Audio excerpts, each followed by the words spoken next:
మన దేశంలో టెక్నికల్‌గా వందలాది రాజకీయ పార్టీలున్నాయి.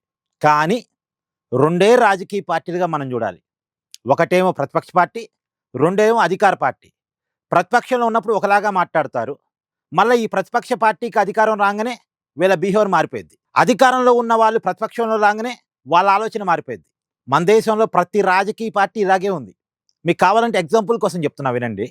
ఇయాల పార్లమెంట్‌లో రాహుల్ గాంధీ నాయకత్వంలో కాంగ్రెస్ పార్టీ ఢిల్లీ జంతర్ మంతర్ దగ్గర విద్యార్థుల మీద జరిగిన లాఠీ చార్జీ మీద పెద్ద ఎత్తున పోరాటం చేస్తుంది.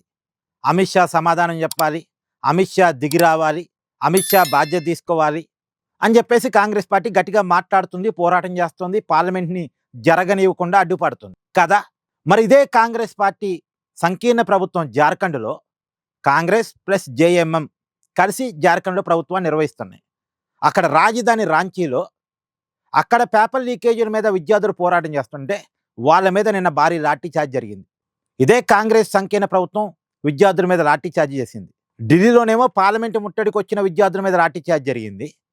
రాంచీలోనేమో అసెంబ్లీ ముట్టడికి వచ్చిన విద్యార్థుల మీద లాఠీ చార్జ్ జరిగింది. ఢిల్లీలో జరిగిన లాఠీ చార్జీ మీద కాంగ్రెస్ పార్టీ పోరాటం చేస్తుంది. రాంచీలో జరిగిన లాఠీ చార్జీ మీద బీజేపీ పోరాటం చేస్తుంది. ఎందుకంటే అక్కడ బీజేపీ ప్రతిపక్షం. చూడండి ఎంత దౌర్భాగ్యమో. ఇదే కాంగ్రెస్ పార్టీ ఢిల్లీలో జరిగిన లాఠీ చార్జీని ఖండిస్తుంది. వాళ్ళ అధికారంలో ఉన్న చోట విద్యార్థుల మీద లాఠీ చార్జ్ చేస్తుంది. బీజేపీ కేంద్రంలో విద్యార్థుల మీద లాఠీ చార్జ్ చేస్తుంది. మళ్ళీ రాష్ట్రంలో తమ అధికారంలో లేని చోట విద్యార్థుల తరఫున పోరాటం చేస్తుంది.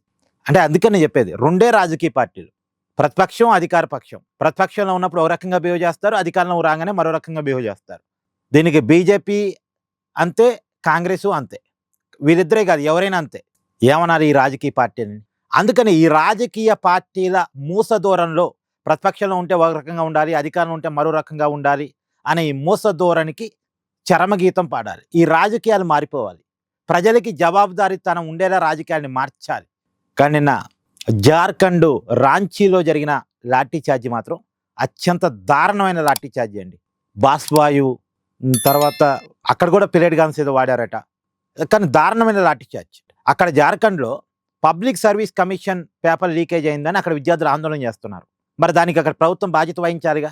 అయినా నాకు తెలియక అడుగుతా అండి, పోలీసులకు కూడా ఇప్పుడు ఈ పోలీస్ కాకి చొక్కా వేసుకోగానే వాళ్ళకి జీతం ఎవరు ఇస్తున్నారన్న విషయాన్ని మర్చిపోతే ఎట్టా? ప్రజల మీద లాఠీ చార్జ్ చేయటం ఏందండి? ఎవరిచ్చాడు వాడికి హక్కు? ప్రజల జీతం తీసుకుంటున్నాడు. మనం లేకపోతే ట్యాక్సులు పోవు, ట్యాక్సులు లేకపోతే జీతాలు రావు. ఎమ్మెల్యేలకు జీతాలు ఇస్తుంది ప్రజలు, ఎంపీలకు జీతాలు ఇస్తుంది ప్రజలు, పోలీసులకు జీతాలు ఇస్తుంది ప్రజలు. ప్రతి ప్రభుత్వ ఉద్యోగి ప్రజల జీతగాడు. జీతగాడయి ఉన్న పోలీసుడు ప్రజల మీద లాఠీ చార్జ్ చేస్తాడా? అంత దమ్ము ఎక్కడి నుంచి వస్తుంది? ఒక విద్యార్థి మీద లాఠీ ఎత్తిన ప్రతి పోలీసుడు ఉద్యోగం తీసేయాలి. ప్రతి పోలీసుడు ఉద్యోగం తీసేయాలి. వాడు పాలకుడికి రక్షగా ఉంటాడా? జీతం ఇచ్చే ప్రజలకు రక్షణగా ఉంటాడా? ప్రజలు ప్రజా సమస్య మీద రోడ్డు ఎక్కితే లాఠీ పట్టుకుని కొట్టడం ఏంది? ఎవడు వాడు? వాడికి జీతం ఇచ్చేది ఎవడు? ప్రజలే లేకపోతే వాడి జీతాలు ఎక్కడి నుంచి వస్తున్నాయి? ఒకప్పుడు వాడు ఇదే కుటుంబాల నుంచి వచ్చాడన్న విషయాన్ని మర్చిపోతే ఎట్టా? అధికారంలో ఉన్నోడు చెప్తాడు, వీళ్ళు లాఠీ పట్టుకుని పిల్లల్ని కొడతాడు. అంటే అధికారంలో ఉన్నాడు ఆ జీతాలు ఇస్తుంది, వాడి ఇంట్లో నుంచి తీసుకొచ్చి ఇస్తున్నాడు జీతాలు.